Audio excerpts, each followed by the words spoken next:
Commission exam papers. Okay, these two.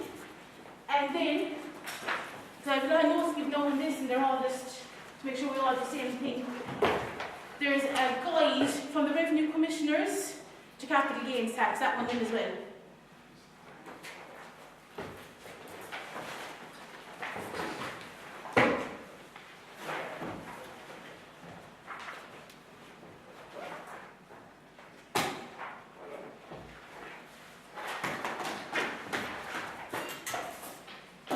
And the last thing, your manual as well. Just so you have them all out.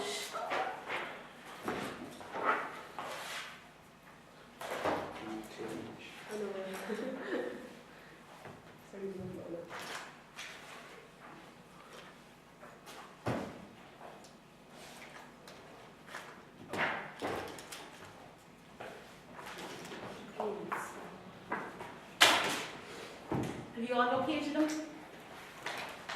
Yeah?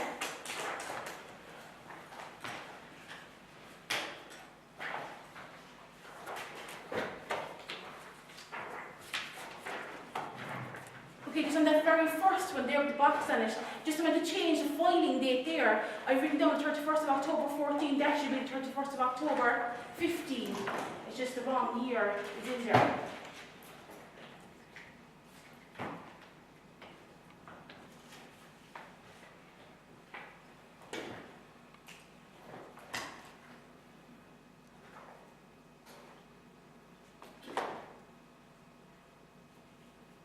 You all see that there?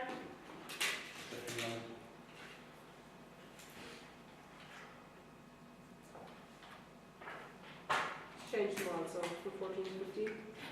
No, just the filing date of October 14. The disposal between filing date to 1st of October 15. Disposal date, paid tax by 15 to December 14. Paid tax by 31st January 15, that's right. And then 5% if made within 2 months before the 31st of December 15, that should be.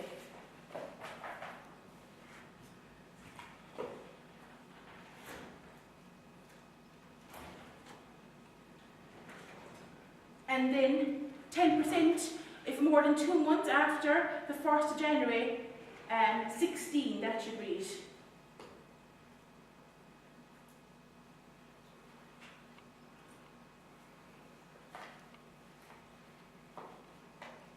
Okay, just the wrong date actually just put in there. Okay, so I'll go back over just the chattels. Do you remember our chattels since the last night we did it? Okay, if we look at page 5, okay, you've got your wasting chattel and your non-wasting chattel. Okay, so your wasting chattel is your television, your car, your sailboat, and the objective of life is less than 50 years.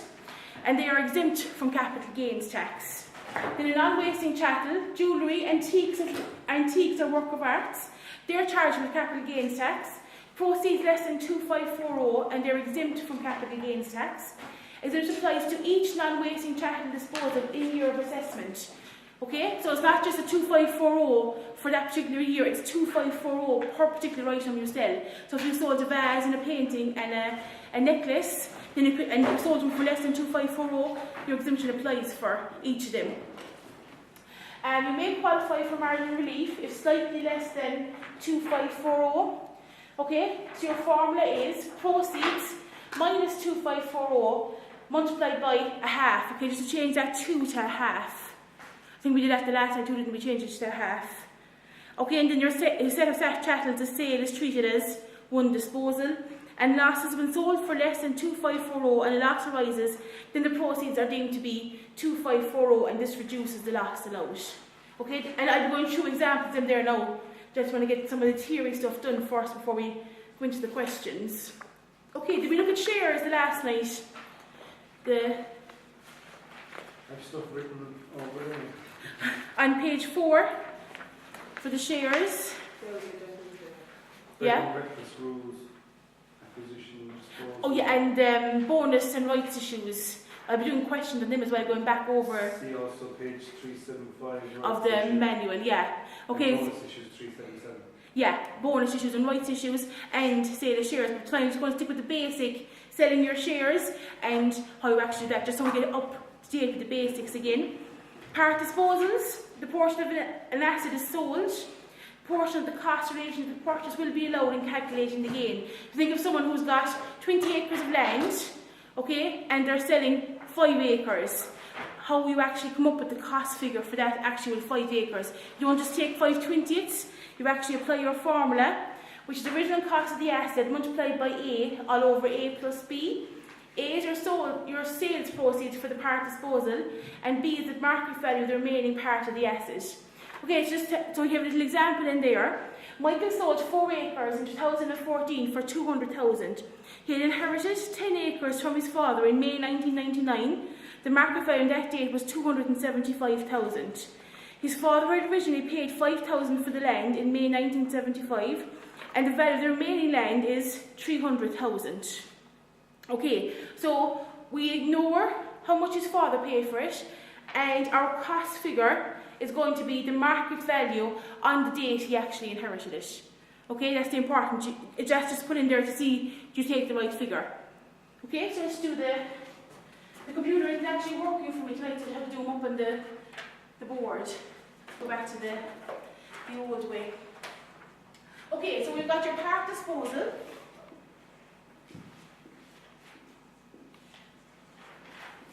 Okay, the 3 figures you need. Okay, you need your sales proceeds.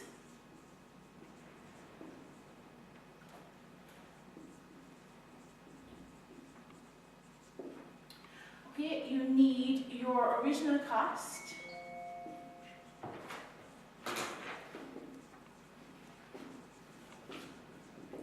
Okay, and you need the market value of the remaining land. Okay, and you need those 3 figures before you can actually do the part disposal.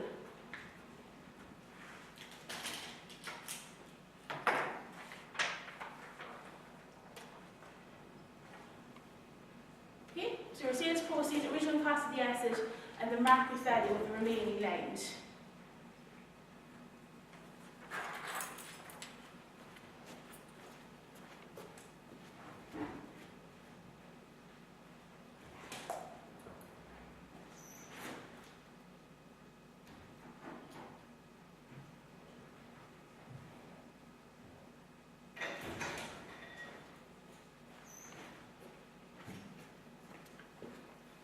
Okay, so our sales proceeds.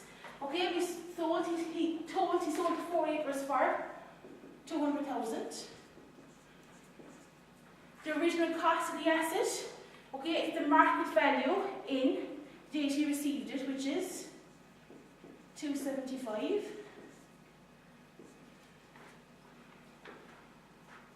Okay, and if you want to put in there May 1999, so you know that's the one you're taking. And the market value of the remaining land is 300,000.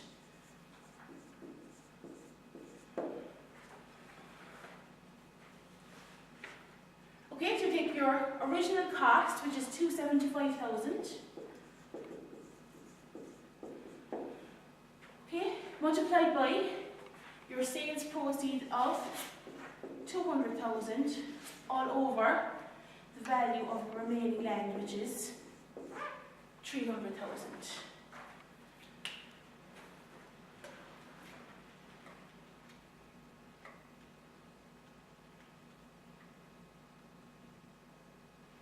Sorry, I should have added on. Okay, it is market value of remaining land. Okay, it's sales proceeds plus the market value of the remaining land.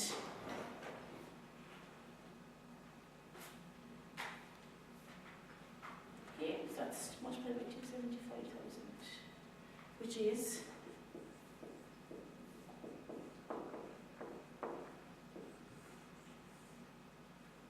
110,000, is it? Make sure I'm right. Yeah?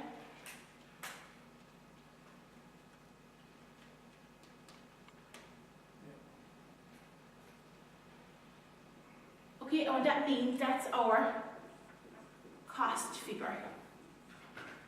Okay, that's what we're trying to find when you do your part disposal formula. Okay, your cost figure. Okay, and if you're inside an exam, you can't remember the formula for doing it, don't just leave it. Okay, he has 4 acres, he had 10 acres, he's selling 4, take 4/10. Okay, I mean, you're going to lose a mark or 2 for not knowing this, but you lose all the marks if you don't do some kind of calculation in, so take 4/10. Do you know what I mean? Just like look at it like that, get some of the marks out of it for doing your figures right over here. Okay, so we have our proceeds, okay, which is 200,000. Less our costs, okay, in May 99. That actually works out the same thing. Does it work out the same? 14 to 110, yeah. Does it? That's why you fluke. It doesn't always work out.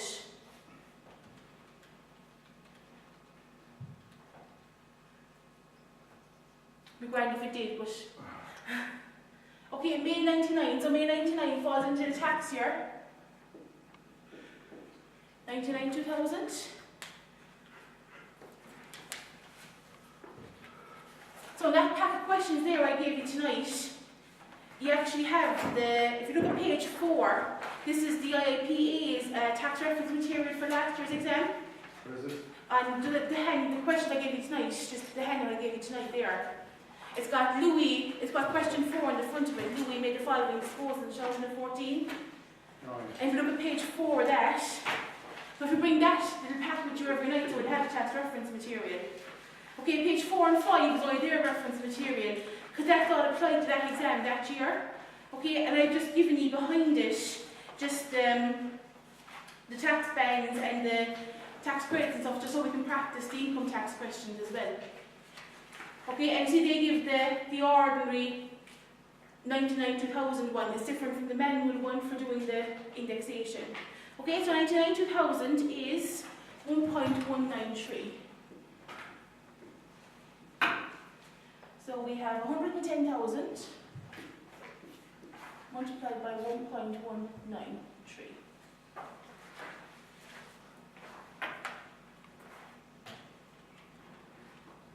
And that is 131. 230.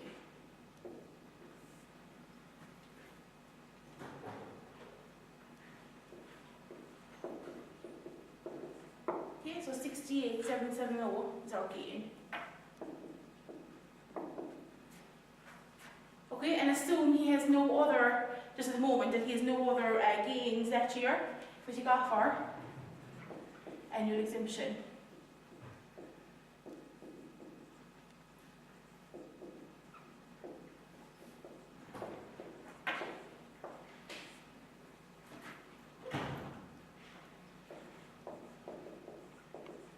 Okay, by 33%.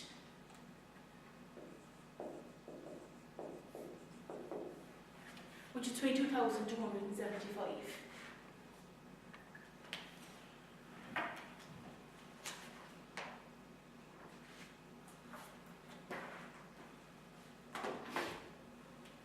It's not too bad, just not for the part disposal.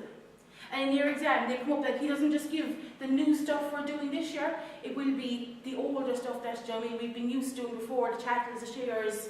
You know, if something might be totally exempt from capital gain tax, you have to state it's totally exempt from capital gain tax, not just the newer stuff we're going to be learning.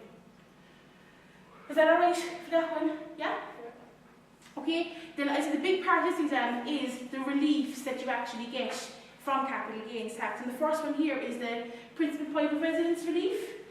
So it's the main residence plus up to 1 acre with the residence. Okay, remember the acre is not half a mile or 2 miles down the road, it's the acre around the house. We calculate the gain arising as normal, and then we calculate the period of non-occupation. So the exempt part is calculated as your gain multiplied by a period of occupation all over a period of ownership to find out what's the exempt part. Okay, then we've deemed occupation, You allowed the last year then as well? The last year is always allowed, no matter if you live there or not, the last year is always allowed, and it's always as deemed occupation. So any period during which the individual worked abroad, period not exceeding 4 years during which the person was obliged to live elsewhere in Ireland as a condition of their employment. And when I'm not saying that, the important thing is that you come back and live in the house again. Okay, you have to come back and live in the house. Okay, so if you go away abroad, you never come back and live in the house, then you don't get deemed occupation, only for the last 12 months. The last 12 months of ownership provides the house at some point previously qualified as a principal private residence, and deed residents only apply where the house occupied them as a main residence both before and after the period of absence, and they have no other residence qualified as a principal private residence in that time. Okay, you can't have two principal private residents at the same time, except we're dealing with tax, as always, an exception to the rule. And just open your manual there, there's just a note I want you to look at inside here.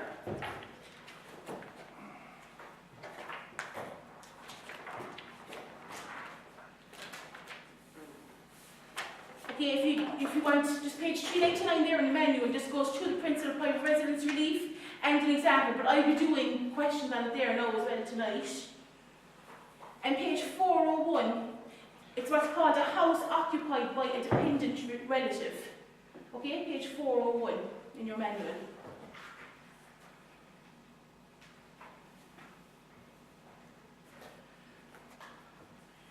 Okay, the principal private residence exemption extends to a gain arising on the disposal of a private residence owned by an individual and occupied by a dependent relative as his or her principal private residence. To qualify for the relief, the following conditions must be satisfied. The residence occupied by a dependent relative must have been disposed of on or after the 6th of April 1979. The residence must have been provided to the dependent relative free of any charge of whatsoever nature. For complete exemption, the resident must have been occupied by the dependent relative as his sole private residence throughout the full period of ownership. The residence must be occupied by a dependent relative of the individual claiming the relief. The dependent relative must be a relative of the individual or of the wife or the husband or the individual who is incapacitated by old age or infirmity from maintaining himself, or alternatively the widowed father, mother of the individual or of the wife or husband of the individual. Okay, that's the important thing, that you must be incapacitated by old age or infirmity from maintaining themselves. It can't be just anyone, do you know what I mean, insider having a house. It must be someone who's incapacitated by old age. For any particular individual, only one resident can qualify for the relief at a particular time. However, in the case of married couples, relief can be claimed by each spouse in respect of disposal on or after the 6th of April 1980 of a principal private residence owned by the spouse and occupied in accordance with the conditions of the relief by the dependent relative of that spouse.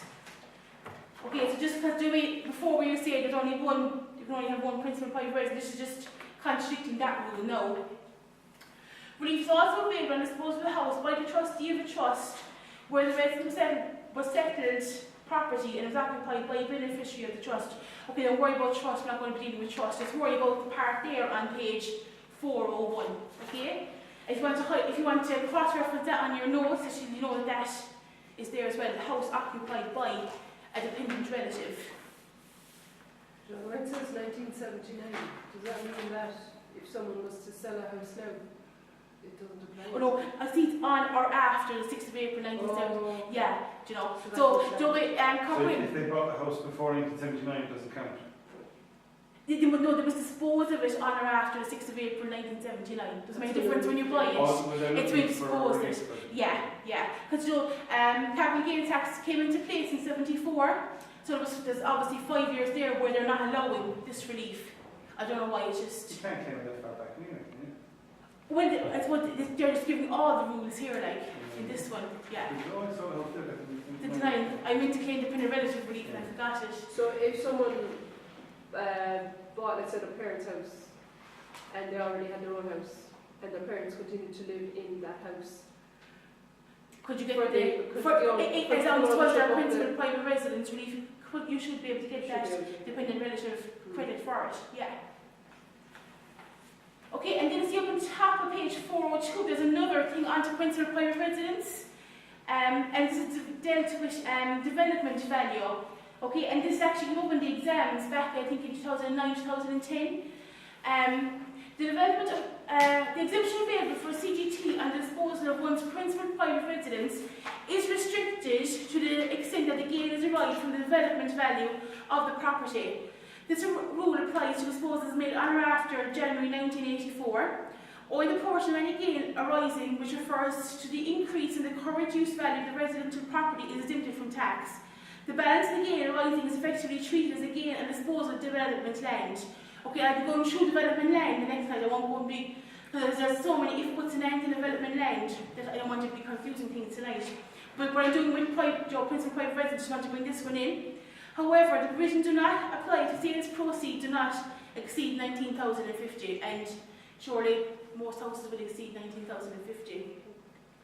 So example here, a private individual sells a house with grounds on the 1st of June 2014 for 375,000 to a builder who is building a hotel adjacent to the house and intends to extend the hotel onto the house site and garden. The individual owned the residence in 1970 and its market value in April 74 was 6,000. So it's the April 74, 6,000 is going to be our base cost figure. The sales price at 375,000 are deemed to be split as 250,000 current use value and 125,000 hope value. The April 1974 market valuation of 6,000 is deemed to be split as 5,000 current use value and €1,000 hope value. The gain in terms of current use value of 245, ignoring indexation, is exempt as it relates to the principal private residence. Okay, and where you get the 245 from is the current use value of 250,000 minus the 5,000 current use value for that house. Okay, so you have to be given all those figures to be able to work it out. So you'll be given the cost, the cost of the house obviously, the difference between the current use value and the hope value of it. Then when you're selling the house, you have to get the current use value and the hope value as well. So the current use value will be the part that will qualify for your principal private residence relief, and the hope value or development value will be liable to capital gains tax. So they will actually be liable. So if we go on to the next paragraph there, the gain in terms of hope value of 124,000 is fully taxable as neither indexation relief nor principal private residence relief is available, and the rate of tax applied will be 33%. And because of indexation relief there, that's due to the development land rules, which we'll be going over the next night. It should be noted that if the homeowner had incurred any enhancement expenditure on the property prior to sale, and none of this cost may be indexed in computing the gain disposal, as the disposal falls within development land rules. However, for the purpose of calculating the amount of principal private residence relief, the enhancement expenditure extended is relevant to the current use of the property may be indexed. If there are added incidental costs of acquisition or disposal, there is to be a portion between the current use element and the hope value element. So if you had incidental costs there, how would you actually apportion them? You'd give them 6,000 is the cost of the land, 5,000 is current use, so you'd have 5/6 of the incidental cost would be able to go against your current use value. Okay, so the important thing there is current use value. Okay, you have to watch that. And I know there's either 1 or 2 questions of that inside in the exam papers with development land inclusion inside it. Okay. That's the first relief, okay? So principal private residence. The next main one we're looking at now is retirement relief. Okay, and this comes up a lot inside in the exam questions, retirement relief.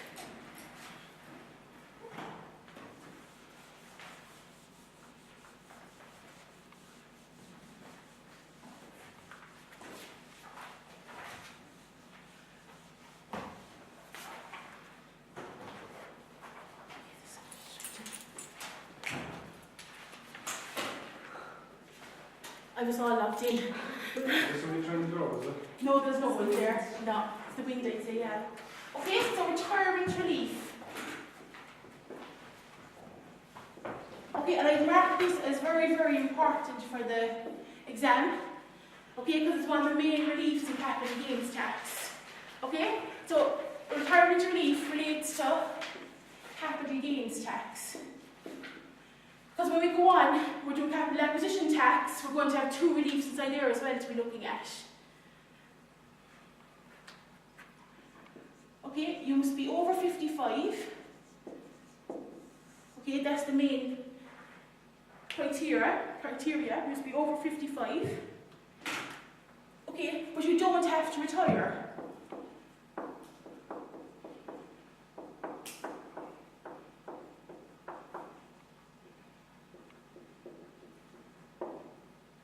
Okay, you don't have to actually retire. Okay, so you could give over the business to whoever, but you could still work away in the business if you wanted to. Okay, and since the 1st of January 2014, there are new rules in place. And that's why I'm saying maybe it's something that the examiner could hit on because there's new rules after coming in.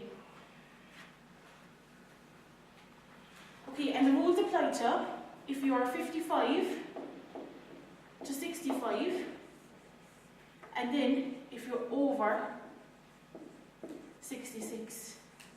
There's new rules in there. Okay, before it didn't make a difference once you're over 55, the same rule applied across the board, but from January 14 now they have new rules inside there.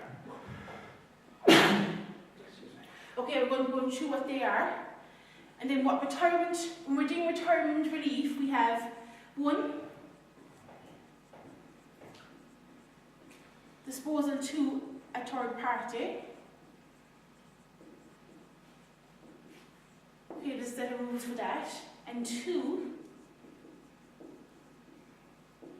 disposal to a child.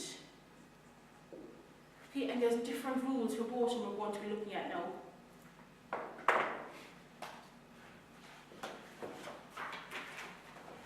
That's property, that was anything, yeah. Retirement relief is mostly business, do you know, so if you're like giving over your business. But if it's to a child, it would go to the trust of the carer or something. Well, I could qualify child as like any child, do you know what I mean, up to Under 18. no, a person's child, Oh, right. any age, yeah. Yeah, I think child maybe not really know, but about any age up along. Okay, so if you have your revenue guidance notes there, I'm going to look at that one first.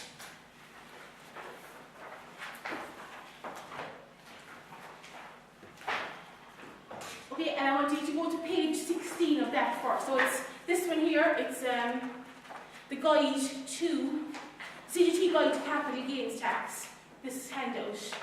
Okay, and page 16. The disposal of business or a farm other than one's child. Okay? So this is the first one. This is our one we're dealing with here. Okay? Okay, the relief from capital gains tax may apply where an individual who is at least 55 years of age at the time of disposal disposes of the whole or part of his or her qualifying assets. Okay, and I'll go through in a minute what qualifying assets are. Although the relief is commonly known as retirement relief, a claimant does not have to retire in order to qualify. The amount of relief which can be claimed from the 1st January 2004, the amount on which relief can be claimed may depend on whether or not the individual disposing of the asset has reached 66 years of age. Okay, so before the 1st of April 2014, so the situation has been disposed up to including 31st December 13, where the consideration does not exceed 750,000, relief is given in respect of the full amount of tax chargeable on the disposal. Okay, so if you dispose of your business, okay, and you're over 55 and you had these qualified assets, and you had 700,000, then you paid no capital gains tax on it.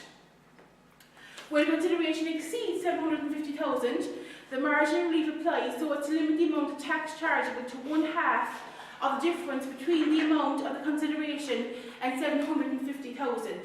So say you got 800,000 for your business and the exemption limit is 750,000, So it's 800,000 minus 750,000 by a half.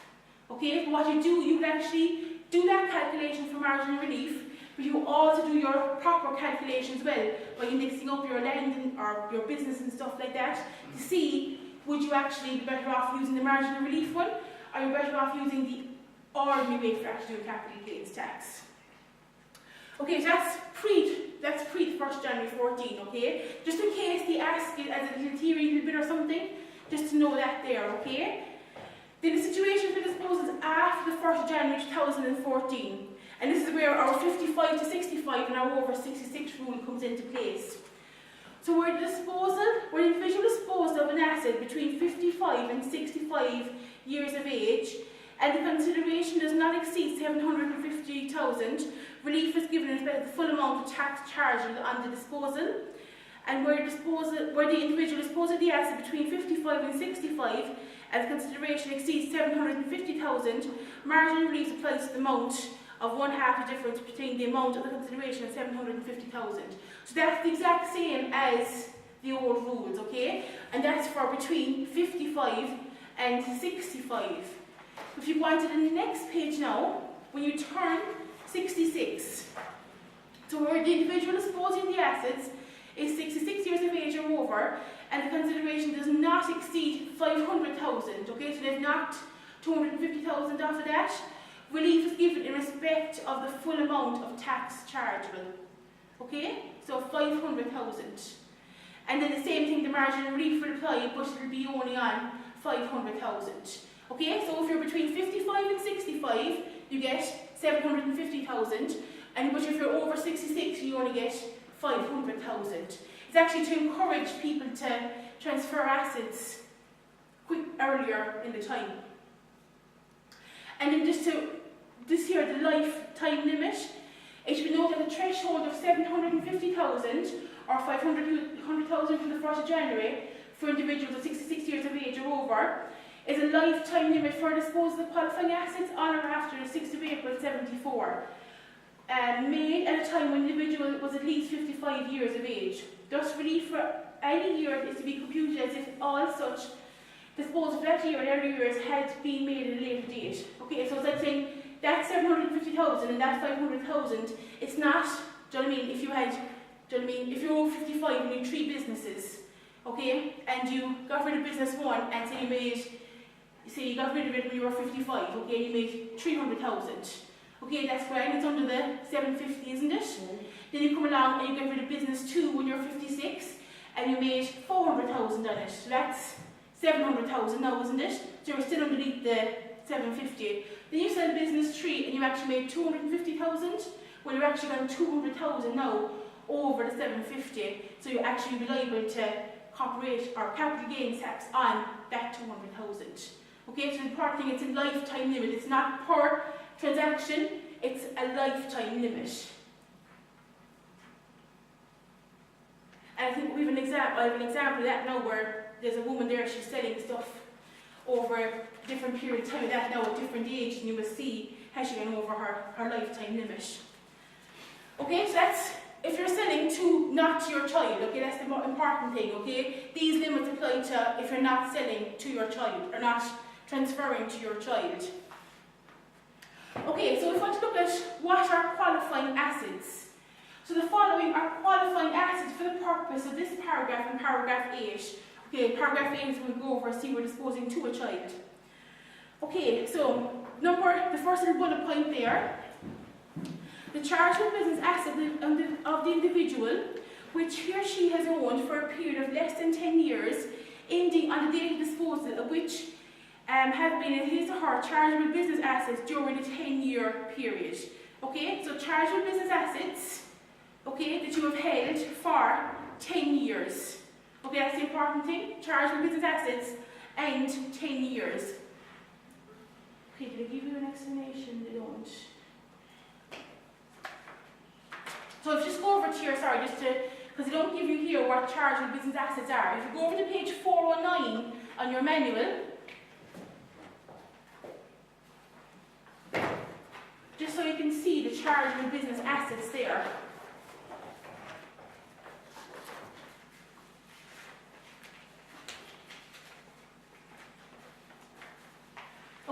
number 22.6.2, qualifying assets. Okay, and the first bullet point there, chargeable business assets of the individual, which have been owned by him for at least 10 years prior to their disposal. And it's important here, okay? Chargeable business assets are capital assets used throughout the 10-year period immediately prior to disposal for the purpose of a trade, profession, farming, or employment carried on by the individual. Okay, on which capital gain may arise on disposal. An important thing here now, it does not include stocks and debtors. Okay, so it's your chargeable business assets that you use in the business, but it does not include stocks and debtors.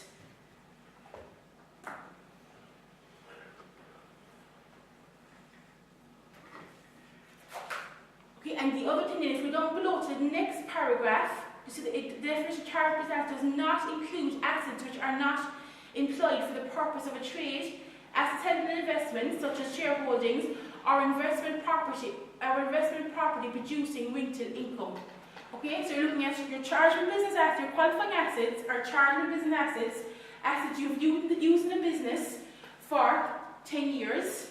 You can't bring in your stock, you can't bring in your debtors, okay, and they don't include investment properties as well, okay? And that's important for when we're doing the questions now in a minute. Okay, and just when you're looking at stocks and debtors, think about stocks and debtors are inside your current assets, okay, and that's where sometimes they mention current assets, so you're to presume they mean stocks and debtors for that.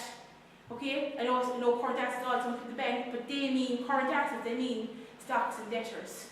Okay? Okay, that's our first one. So if we go back, to the handout page now again on page 17. Okay, our other one, shares or securities held for at least the 10-year period ending with their disposal of a company which has been a trading or farming company and the individual's family company. Okay, so shares or securities held for at least 10 years period ending with their disposal in a company. Okay, so your shares in a company here, and it can be a trading or farming company.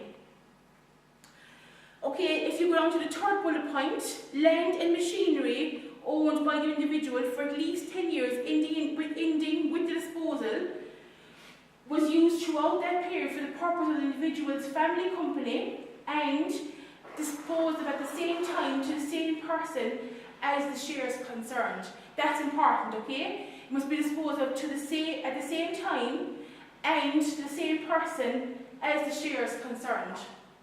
Okay, so you can't say, okay, so you've got your company, right? And you have all the assets in the company, so you've got land and buildings which are worth a lot, and you've got your shares in the company too.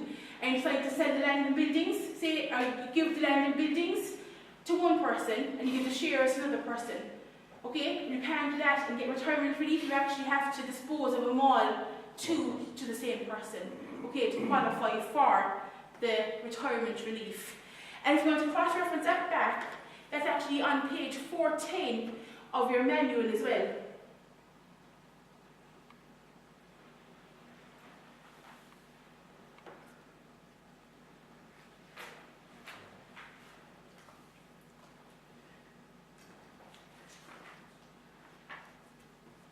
Okay, there's a part then about land, I'm not sure whether they'll actually bring in about farmers and stuff into your exam, but just to know that the land lease under a scheme of early retirement from farming, where the period is not less than 2 years prior to the land being leased, and is owned by individual claiming relief and used by him or her for the purpose of farming throughout that period. Okay, so then just because he let out the farming under early retirement from farming, he can still qualify as having that asset for that time. If you go over to page 410 and 411 of your manual there, there's actually a good lot of notes on that.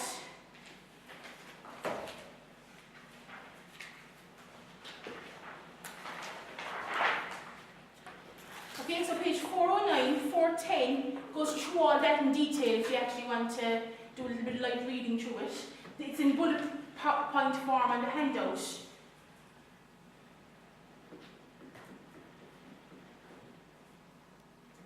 And just on page 411 then, okay, just to look at the definition of a family company. A family company is one with the individual claiming relief controls 25% or more of the voting rights, and 10% or more of the voting rights, and at least 75% of the total voting rights are controlled by members of his family. Okay, so it's important there to remember it's 25% or more of the voting rights, because in the questions they'll be giving you how much voting rights they actually have to know, see, can you actually claim this as a family company shares. Full-time working director. This means the director who is required to devote substantially the whole of his time to the service of the company in a managerial or technical capacity. Okay, so full-time working director. A trading company. This is defined as a company whose business consists wholly or mainly in the carrying on of a trade or trades. And in applying the 10-year test, the following points should be noted. The period of ownership of qualifying assets of a spouse or deceased spouse may be aggregated with that of the surviving spouse. Continuity of the period of directorship between the deceased spouse and a surviving spouse is also permitted. The continuity of the period of directorship can include both the period of which the individual was director of the company, whose shares had been disposed of, and the period in which the individual was director of another company, whose shares were exchanged for shares in the company which the individual is now disposing of. Okay, that's the main thing there to actually look at that. Okay, so you're looking at this one. Okay, think of you're over 55. Okay, you've got your qualifying assets, your charitable business assets, including land, buildings, everything inside there, but you don't include debtors and stock and your investment properties. Okay, and if you're disposing of shares in the company and the land and stuff, you must actually dispose of them all to the one person. Okay. Just on top of, sorry, I know I'm hitting back and forth, I just want to get it, it says it's actually long-winded in some of them, just want to get the best notes out of it. So if we go back to page 18 of the capital gains tax notes, if you haven't reached 55, is there anything that can actually be done? So disposal prior to the 55th birthday, where an individual disposes of qualifying assets before his or her 55th birthday, revenue will consider claims for relief where all the following conditions are present. Okay, so all the following conditions. The claimant is due to severe chronic ill health, unable to continue farming, or his or her trade, profession, office of employment, or as a working director in a relevant company. On cessation, the claimant disposes of qualifying assets, and at that time the conditions for relief other than the age requirement are satisfied. And at the time of disposal, the claimant is within 12 months of his or her 55th birthday, so he's actually 54. And they've actually done, you've seen a case where one has gone through, okay, and it's actually due to ill health, do you know what I mean, that it's really, really bad ill health and they can't continue on. And it would claim retired relief on these grounds to provide medical evidence of the illness and outline the circumstances in which the relief is being claimed, and this applies to disposals occurring on or after the 14th of May 2004. You don't have to worry about the date there, but just to know that there is, an exemption there if you're actually 54 and suffering from ill health. You can actually get the retirement relief a little bit early. Okay, and that's the rules now for disposing to a non-family member. Okay, to a not your child. Okay, so you're looking at the 750,000 if you're between 55 and 65, and getting the marginal relief if it's over it. And then if you're over 66, you're looking at the 500,000. Okay, I think you have to remember those rates. You can't, they won't be on your tax reference material. You have to remember the amounts. Okay, so our next one is, if you go to, we'll stay on the same page there now, on page 18, note number 8, disposal of business or farm to a child. Okay, I'm going to do the same thing now again, over between 55 and 65 and over 66. So up to 31st December 13, irrespective of the amount of consideration for the disposal, full relief may be claimed by an individual aged 55 years or over on disposal of his or her child, or the whole or part of his or qualifying assets. Okay, so up to that, made difference how much they were, okay, and you were over 55, they all went over without paying any capital gains tax. So from the 1st January 14 where an individual, a parent, disposing of the assets 66 years of age or over, and the market value of the assets disposed of to the child is more than 3 million, relief will be given as its consideration was 3 million, and the restriction does not apply where the individual is between 55 and 65. Okay, so they've put a cap on it there of 3 million. I know it sounds like a lot of money, but if you a big job, someone with a big company with a lot of assets, a lot of land, a lot of buildings, they wouldn't be long accumulating up to over 3 million, like, so they wouldn't. The meaning of a child then, for the purpose of this paragraph, in paragraph 7, a child includes a child of deceased child. Okay, so if your child, died, and it's the grandson or the granddaughter now, they actually take the place of your child. A nephew or niece of the individual making disposal who has worked full-time in running or assisting in the running of the business or farm concerned for a minimum of 5 years, extending on the daily disposal. So the thing to remember here is you have to have worked full-time and a minimum of 5 years. And this does come up in the exams. Okay, we'll have one there where there's a newsagent and the aunt is disposing to the niece, and she either has or hasn't worked 5 years in the business. A foster child who was under the care and was maintained as at the expense of the individual making disposal for a period of 5 years, up to the time that such a foster child attained the age of 18 years, but only if the claim for relief is not based on the uncorroborated testimony of one witness. Okay, we won't have to worry about a foster child, I don't think. Hopefully it'll be the nephew or niece does come up, or else it's transferring over to a child. I say, like, a child does not mean someone over 18, it's any age. Important thing here is, underneath this, is clawback of the relief, and this comes up in the exams as well. The relief is clawed back where the child disposed of an asset within 6 years. Okay, so 6 years of the date of acquisition from his or her parent. The relief was withdrawn by way of an assessment on the child. Okay, so it's like, say, if the parent disposes of the business to the child, okay, then the parent should be liable to capital gain tax, isn't it? Because they're disposing to the child. But if they break the clawback, if they break the 6-year rule, it's the child who will be liable for the capital gains tax, not the parent. So the relief is withdrawn by way of an assessment on the child. In effect, the tax which would have been charged on the parent if the relief had not applied is charged on the child, and any tax charged on the gain occurring on the child disposal of the asset. Okay, so that's important there is 6 years. Okay, and if you're doing an exam question and there's retirement relief in it, just mention the clawback relief as well inside of it. That's there. They must keep it within for 6 years. And it's worth keeping for 6 years. Like if you've got 3 million and you're paying 33% tax on it, if you keep it for 6 years and there's no capital gains tax, like, it's worth keeping it.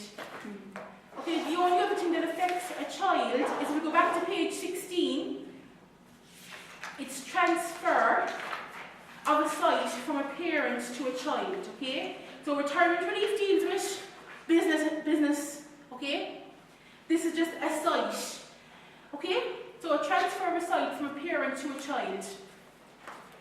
There is an exemption from capital gains tax on disposal of a site from a parent to a child, where the transfer is to enable the child to construct a principal private residence on that site. The market value of the site must not exceed 500,000. For transfers on or after February 2007, the area of the site must not exceed 0.4047 hectares or 1 acre. The term of disposal includes simultaneous disposal by both parents to their child. Okay, so it can be the mother gives a site to the child of 1 acre and the father gives a site. It's the one site going from parents. If the child subsequently disposes of the site without having occupied as a principal private residence on the site for at least 3 years, then the capital gain which would have accrued to the parent on the initial transfer will accrue to the child in addition to his or her own gain. However, the gain will not accrue to the child where he or she transfers an interest in the site to a spouse or civil partner. Okay, so if you haven't lived there for 3 years as your principal private residence, they can actually come back and look for the capital gain tax on the original transfer. Would that be so, say, if somebody gave their son or daughter a site to build on. And Transferred it, and then they applied for planning permission. They couldn't get planning permission. They sold it on as a piece of ground. They're liable then to the tax yeah, against them. maybe if you couldn't get the planning permission, I mean, there may be a loophole inside there. But say if you did get the planning permission They just didn't build it. and you just didn't build it, then it They becomes sold it as a site. yeah. Then it'll be liable to the capital gains tax. Yeah. Okay, so they're just little things that could come up, you know, as part of a theory thing in the exam as well. Let me see. But the retirement relief, I really focus in on that because it has changed this year. It's come up all the time in the past exams, and it could be something like that you really could focus in on a good bit on this exam. Favourite nephew one isn't in it. Yeah, that's capital acquisition tax. Yeah, it's easy to get them mixed up. That's why I'm saying think of retirement relief for capital gains. Right. Yeah, because when we go over to capital acquisition, we've got the favourite nephew niece. Okay. Yeah. Okay, so if you go over to page 412 of your manual there a minute.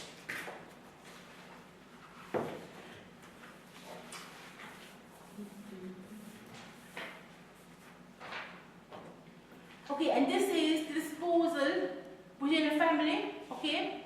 Disposal to your child. I want to look at the example there, example 1. Okay, so Jack, who will be 66 on 31st December, owns 100% of the shares in the trading company, valued at 10 billion in December 2014. The shares were acquired in January 2003 at a cost of 6 million. The capital gain that would arise for Jack on the sale of his shares is therefore 4 million.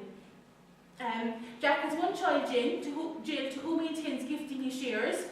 The full value of the shares derives from qualifying assets for retirement relief purposes, and Jack satisfies all the conditions for the relief. Okay, so if he's transfer all his shares to Jill on the 20th of December 2014. Okay, so he's 66 on the 31st of December 14. Okay, if he transfers them before the 31st of December, he'll qualify for everything, okay? That he can transfer them all and there'll be no capital gain tax on it, okay? Because he hasn't reached 66. It's actually the day you reach 66. Even if you do it the day before you reach 66, it'll qualify for the full, you know, the full exemption.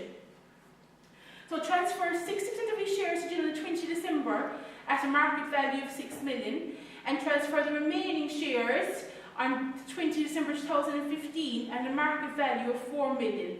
Okay, so on the 20th of December, it's going to transfer 60%. Okay, so if you look at on top of page 413, number 2. So if Jack transfers 60% of his shares to Jill in advance of his 66th birthday, the gain attributable to that disposal will be fully exempt, as the 3 million proceeds limit does not apply. When he transfers the remaining 40% of his shares, he will be 66 years of age and liable to CGT on this transfer as follows. Okay, so your deemed proceeds were 400,000. Your cost, 4 million. Cost 6 million at 40%. Gain before relief is 1.6 million.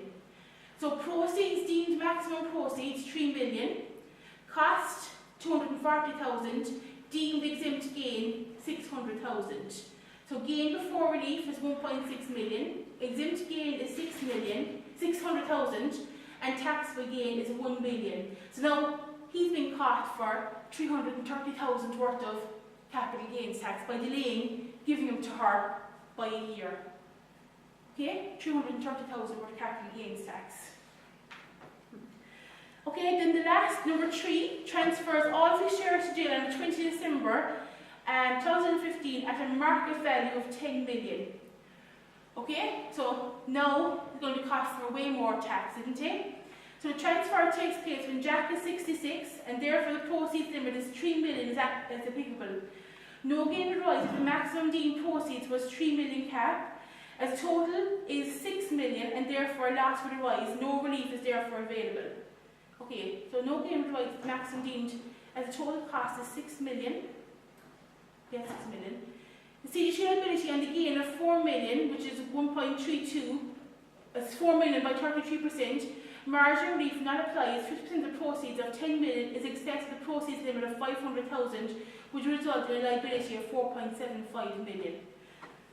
Okay, that's, Eventually worked it out, but there was no point. there was no point, yeah. So it's actually, capital gain rise for Jack and the sale of his shares is there for 4 million. Okay, so what I'm going to say to him, transfer him for the 31st of December, transfer him by 30th of December 2014, before he actually turns 66. Okay.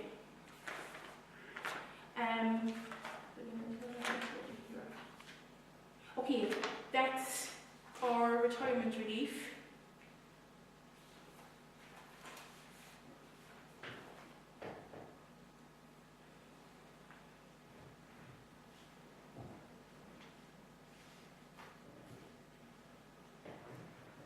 Okay, if you want to see that's disposal to the family, if you look at on this on page 414, it's disposal made outside the family, okay, and there's an example there as well for that. That's our 750 and our 500,000. Okay, you can read through that yourself. I prefer to exam questions instead of reading through all the examples. But just if you want to go over to page 416, disposal of a share in a family company. This is another relief that's there. And just mark this NB as well. It comes up in a lot of the exam papers. Disposal of a shares in a family company.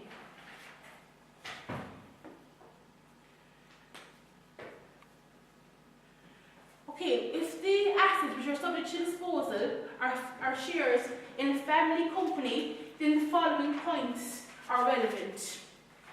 Okay, the period of ownership of the shares in the family company is computed by aggregating the period of ownership prior to and after the transfer of business as a going concern to the family company, provided transfer qualified for relief. Okay, that's retirement relief.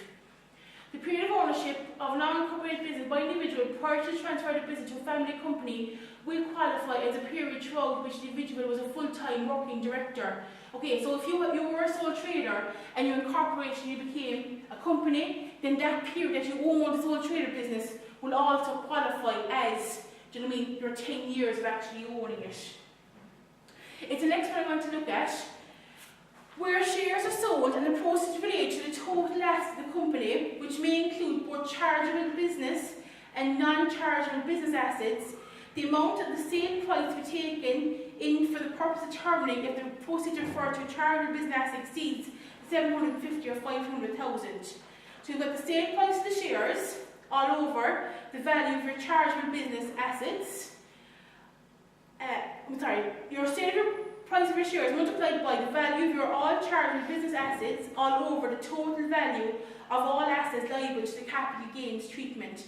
And that equals the sale price attributable to chargeable business assets. So remember, your chargeable business assets are all your assets that you've used in the business for 10 years, excluding your stock, your debtors, and your investment properties. In practice, the term chargeable business assets would include all assets used for the purpose of carrying on the business, which on disposal could give rise to a taxable capital gain. This would normally include land and buildings, plant and machinery, and goodwill, all of which were employed in the actual carrying on of the business. They would include, trade debtors and trading stocks, as such items would be brought into account in computing trading income liable to income tax. In practice, cash balances, if you want to highlight cash balances, are also excluded from the definition of chargeable business assets. Okay, and I actually given us a little example over.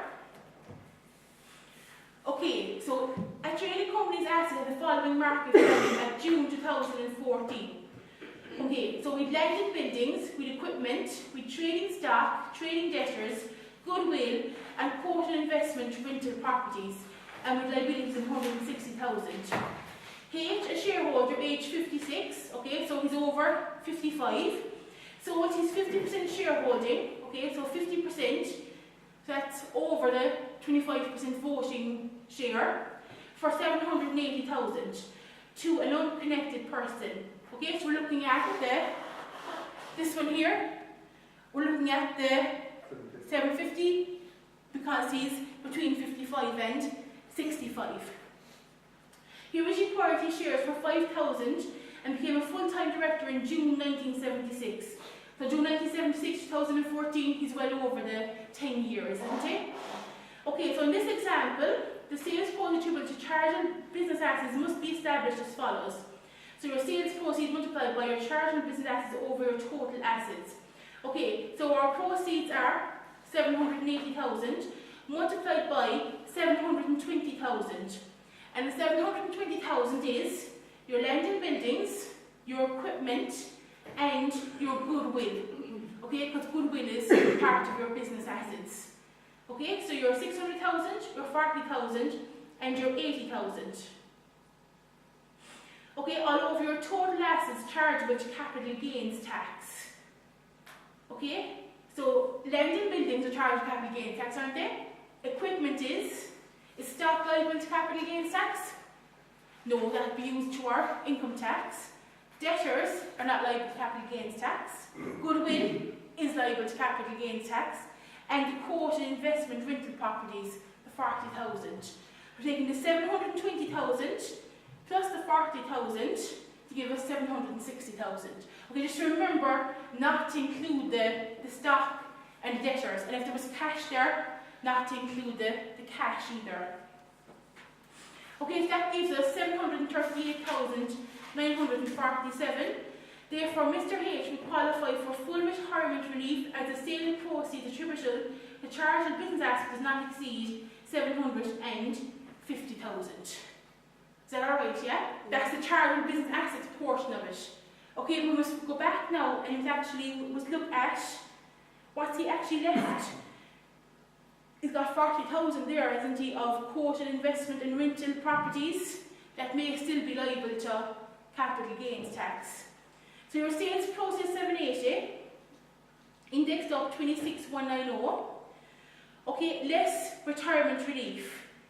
Okay, so we have 753,810 multiplied by our 720 over 760, which gives a retirement relief of 714,136. Our chargeable gain then is 39,674, and we pay tax on 33% of that. Okay, it's really like coming from the 40,000 from the investment property, because that's not part of our chargeable business assets. And just wanted to highlight underneath that about the annual exemption. If retirement relief is availed of in any tax year, the entitlement to annual exemption of 1270 for that tax year is lost. Okay, so if you claim retirement relief, you can't claim the 1270. If you're dealing with that kind of money, they're not going to be too much for the 1270. No, about 1270, yeah. Okay, so that's our disposal shares in the family company, and I said that comes up a good bit inside in the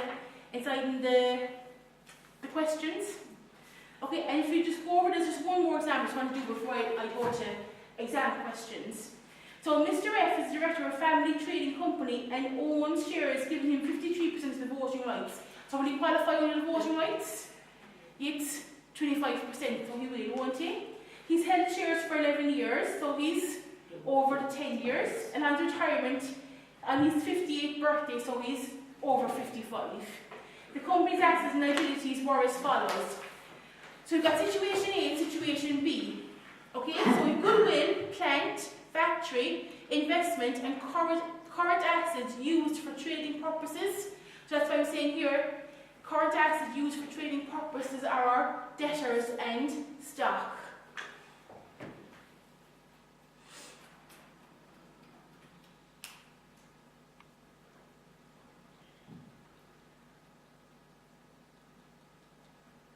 Okay, is that alright, yeah? Okay, so it is assumed that Mr. F sells his shares in June 2014 to an unconnected third party for a taxable gain after annexation relief of 80,000 in both situations. The sales proceeds realised on disposal of shares in each case were as follows. Situation A, 780,000. Situation B, 830,000. In this example, the chargeable business assets are goodwill, plant, and the factory. The investments are not chargeable business assets as defined, but are assets chargeable to capital gains tax. That makes sense? Yeah? Okay, so a certain relief is available, so the sales proceeds attributable to chargeable business assets relies on the sale of shares must not exceed 750,000. Okay, so sales, we've got sales proceeds 780, then we've got 520,000. So our 520 is the 40,000 goodwill, the plant, and the factory. Okay, the three of them added together come to 520,000. And below the line we've 920, that's adding on the investments to it. And that comes to 440,870. Okay, and that's below the 750,000, isn't it? So that portion will be not liable to capital gains tax. Situation B, we have 830,000 multiplied by 880. So our 880 is the goodwill, the plant, and the factory. And below the line, it's the same thing, but it's the investment added onto it, which comes to 760,833. And that's over, isn't it, by 10,833. So it's going to be applying margin relief. So we compute the gains and CGT on chargeable business assets. So in situation A, the sales proceeds attributable to chargeable business assets is below 750, and therefore the portion of gain attributable to chargeable business assets is exempt as follows. So we've got 45,217 exempt. Okay, so we're taking the 80,000 there as the what's it called? Where am I going to top? Taxable gain. In situation B, if the sales proceeds of 76083 attributable to chargeable business assets exceeds 758,000, the exemption is not available. However, marginal relief, if appropriate, may be applied. If marginal relief is applied, the CGT payable on the chargeable business assets is limited to half the proceeds of 750,000, okay, in excess of 750,000. So what I'm taking here, what I get the 10,833 from is 760,833 from step 1 minus the 750,000 and multiplied by half, which gives you 5,417. This is the maximum tax liability that can arise for the chargeable business assets. The normal CGT payable for the chargeable business assets would be as follows. Taxable gain, 80,000 all over 80 by 960, which is 73,333 at 33%, which would have been 24,000. So the 5,417 is actually less, isn't it? So we'll be going with the 5,417. Okay, so our total taxable gain is 80. Gain attributable to chargeable business assets, 4,5 and 733. Non-chargeable business assets, 34 and 667. CGT 33%, 11,478 and 2,220. No annual exemption is available as retirement relief has been claimed. So we've got CGT and chargeable business assets 5,417, CGT on non-chargeable business assets 11,478, giving us a total CGT payable of 11,478 and 7,617. Okay, it's actually a lot of work in actually getting to see what you're actually at, isn't it? But we'll be going through a load of exam questions on this. It's only our first night doing it, and we'll be well able for it by the time we get to the exam site. Okay? So what I want you to do for the... I'm going to start now. I'm not going to do any more theory tonight because we'll be bogged down with here. I want to do questions for the rest of the night. But I want you to go back over just those ones. The transfer to a third party, non-family, transfer to a child, transfer of a site, and then the disposal of shares in the family company. Just to go back over them and make sure we're okay with them.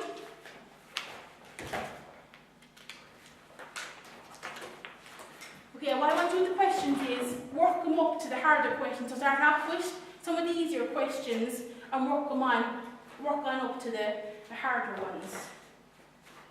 Okay, it's nearly, do you want to take a break just for 5 minutes? We're finishing at 9 anyway tonight. Okay, because, I mean, even before, because it's a bit all night and, yeah? How do I stop this again? Where's the